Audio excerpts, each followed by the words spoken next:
இன்றைக்கு காவல் ஆய்வாளர் ஒருவரும் ஒரு அரசியல் கட்சி பிரமுகரும் கைது செய்யப்பட்டிருப்பதை குறித்தும் கவன ஈர்ப்பு இதில் எடுத்துக்கொள்ளப்பட்டன.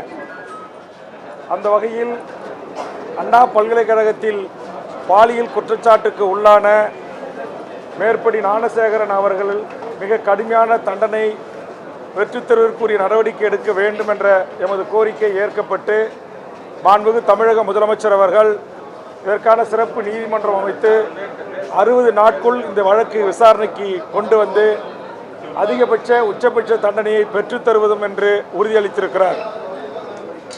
ஞானசேகரனுக்கு கிடைக்கிற தண்டனை என்பது இனி இந்த சமூகத்தில் இதுபோன்ற மனித மிருகங்களால் 3 வயது 5 வயது 6 வயது 10 வயது 16 வயது என்றும் 60 வயது 70 வயது 80 வயது மூதாட்டி என்றும் பாலியல் வல்லுறவுக்கு உள்ளாக்கப்படுகின்ற அந்த மனித மிருகங்கள் காம வெறியர்கள் யாராக இருந்தாலும் சட்டம் மிக கடுமையாக தண்டிக்கும் என்கிற அடிப்படையிலும் தமிழக வாழ்வுரிமை கட்சி மரண தண்டனைக்கு எதிராக கொள்கை கொண்ட கட்சியாக இருந்தாலும் பாலியல் குற்றச்சாட்டுக்குள்ளாகின்ற இந்த மனித மிருகங்களுக்கு உச்சபட்ச தண்டனை தூக்கு தண்டனை கிடைக்கப்பெறுகின்ற வகையில் அரசு இதற்குரிய நடவடிக்கைகளையும் சாட்சியங்களையும் முறையாக தயார் செய்து இதுபோன்ற வழக்குகளில் இந்த தண்டனையை பெற்றுத்தர வேண்டும் என்ற ஒரு கோரிக்கையை நான் முன்வைக்கிறேன். அதுபோன்று டங்ஸ்டன் தொழிற்சாலையில் இன்றைக்கு பல்லாயிரக்கணக்கான மக்கள் மீது வழக்கு பதிவு செய்யப்பட்டிருப்பதாக நான் அறிகிறேன்.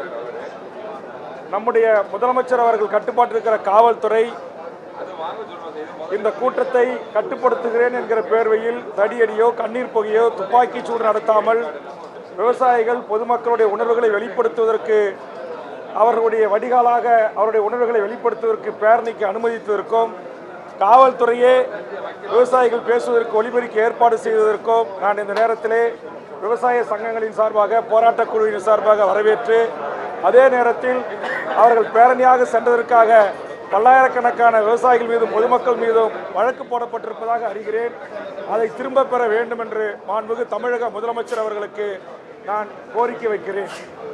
அதே போன்று இன்றைக்கு அண்ணா நகர் வழக்கில் அந்த உண்மையான குற்றவாளிகளை மறைத்து இதில் போலியான பக்கத்து வீட்டு சிறுவனை வழக்கில் சேர்த்து உண்மையான குற்றவாளிகளை காப்பாற்றுவதற்கு நடவடிக்கை எடுத்த அந்த அரசியல் பிரமுகர் கைது செய்யப்பட்டிருக்கிறார்.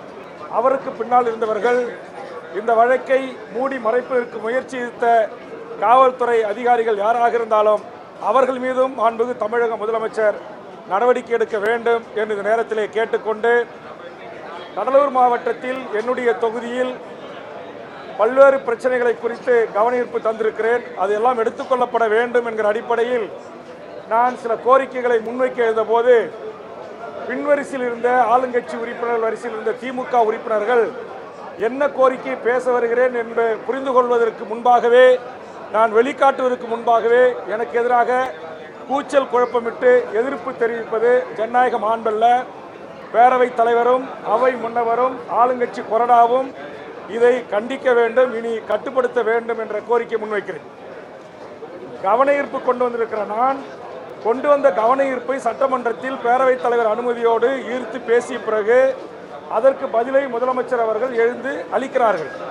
அதுபோன்றுதான் அண்ணா நகர் பிரச்சனையை பேரவைத் தலைவர் அவர்கள் வேல்முருகன் கவன ஈர்ப்பு தந்திருக்கிறார் என்று வாசிக்கிறார். முதலமைச்சர் உடனே எழுந்து பதில் சொல்ல முற்படுகிறார். நான் உடனே தலையிட்டு மாண்புமிகு முதலமைச்சர் அவர்களை பேரவைத் தலைவர் வாயிலாக நான் இதற்காக கவன ஈர்ப்பு தந்திருக்கிறேன், அதனால் என்னுடைய கருத்தை பதிவு செய்யப்பட்ட பிறகு தாங்கள் இதற்கு பதிலளிங்கள் என்று கேட்கிறேன். உடனே ஆளுங்கட்சி வரிசையில் இருக்கிற பின்வரிசையில் இருந்த சட்டமன்ற உறுப்பினர்கள் என்ன பிரச்சனைக்கு நான் கவன ஈர்ப்பு கொடுத்திருக்கிறேன், எந்த பிரச்சனையை நான் எழுப்ப முற்படுகிறேன் என்பதை தெரிந்து கொள்ளாமல் அரைகுறையாக அறவேக்காட்டுத்தனமாக என்னை எதிர்ப்பது என்பது ஏற்புடையதல்ல. இது ஜனநாயக மாண்புக்கும் மரபுக்கும் எதிரானது. இதை இனி ஆளுங்கட்சி கொறடாவோ அவை முன்னவரும் பேரவைத் தலைவரும் அனுமதிக்க கூடாது என்கிற என்னுடைய வேண்டுகோளை நான் முன்வைக்கிறேன். நான் தவறு செய்தவர்கள் யாராக இருந்தாலும் கட்சி பாராமல் அவர்கள் மீது நடவடிக்கை எடுக்க வேண்டும் என்பதுதான் என்னுடைய நிலைப்பாடு. அது அதிமுக திமுக என்கிற அரசியல் உட்கட்சி பிரச்சனைகளுக்கு நான் செல்லவில்லை. இந்த நாட்டில் நடந்திருக்கிற சட்டத்துக்கு புறம்பான அநியாய அக்கிரம நடவடிக்கைகளை நான் பேசுவேன். என் கட்சிக்காரர் கடலூர் மாவட்டத்தில் கொலை செய்யப்பட்டு இன்றோடு 8 நாட்கள் ஆகிறது. அந்த கொலை குற்றவாளிகள் இதுவரையில் கைது செய்யப்படவில்லை. ஆக நான் முதலமைச்சர் அவையில் இருக்கின்ற போது நான் முதலமைச்சரிடம் இந்த கவனத்தை ஈர்ப்பதற்கு முயற்சிக்கிறேன்.